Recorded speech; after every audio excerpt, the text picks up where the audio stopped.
Labadiena visi, kas dabar esate Trakuose, kas atvykote stebėti tradicinės tarptautinės gintarinių irklų regatos, kurioje mūsų laukia pats įdomumas.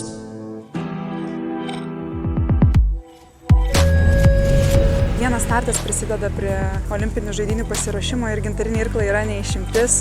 Labai smagu save pratestuoti ir pasižiūrėti, kokios yra galimybės prieš pat išvykstant į olimpinės žaidynės.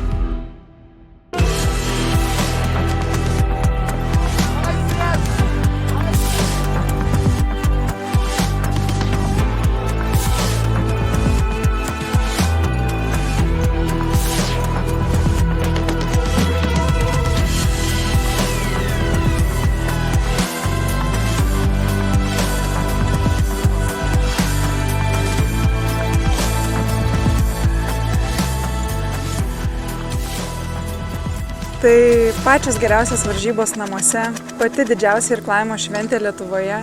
Man reiškia labai daug čia būti, čia startuoti ir dar daugiau reiškia čia nugalėti.